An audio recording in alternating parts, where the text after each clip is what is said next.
আমার দয়াল নবীর কাজ কথা কোনো কারোর সাথে কোনো মানুষের সাথে মিলবে না।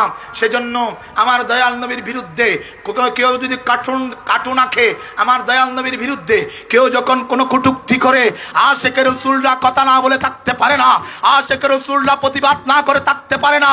যখন ভারতের জমিনে, যেই ভারতের জমিনকে আবাদ করেছে বাবা আমাদের গরিব নওয়াজ, যেই ভারতের জমিনকে আবাদ করেছে বখতিয়ার কাকি, যেই ভারতের জমিনকে দামি বানিয়েছেন আলা হযরত, যেই ভারতের জমিনকে দামি বানিয়েছেন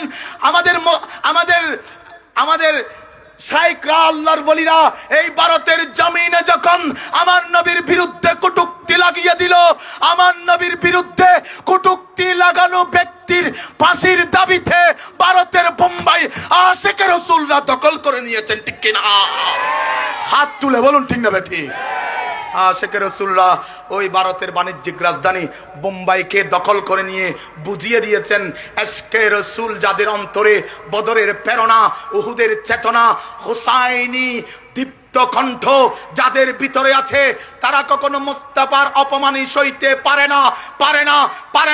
বাংলার জমিনে গতকাল আমাদের ভাই আল্লামা গিয়াসউদ্দিন তাহিরি যখন আমার দয়াল নবীর বিরুদ্ধে, কটূক্তির বিরুদ্ধে যখন আমার দয়াল নবীর মান এবং সম্মান, মুস্তাফার প্রেমে যখন রাস্তায় নেমেছে, এক ধরনের নবী বিরোধীরা, নবী বিদ্বেষীরা আমার ভাই আল্লামা তাহিরির গাড়ির উপর হামলা করেছে।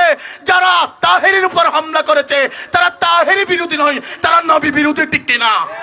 হাত তুলে বলুন ঠিক না ঠিক? তারা সবাই নবী বিরোধী। আমরা আজ এই বিশাল সমাবেশ থেকে বাংলাদেশ সরকার, বাংলাদেশের প্রশাসনকে জানিয়ে রাখতে চাই, এদেশের মানুষ ৭১ স্বাধীন হয়েছে, এদেশের মানুষকে আবার বাংলার কিছু ছাত্র জনতা নিজেদের তাজা রক্ত দিয়ে আমাদের এই বাংলাদেশকে স্বৈরাচার মুক্ত করেছে। এই নয়, স্বৈরাচার মুক্ত করে বাতিল ওহাবিদের হাতে বাংলাদেশকে কেউ তুলে দেয়নি, ঠিক কিনা? এই দেশকে কোন বাতিলদের কাছে তুলে দেওয়া হয়নি। এই দেশে কোনো ভণ্ডামি চলবে না। যারা ভণ্ডামি করে রাতে মন্দির পাহারা দিয়ে, দিনে মসজিদে হামলা করে, রাতে মন্দির পাহারা দিয়ে, জুমার দিন মসজিদে জোতা মারামারি করে, তারা কখনো আশিকে রাসূল হতে পারে না, ঠিক কিনা? হাত তুলে বলুন ঠিক না বেটি?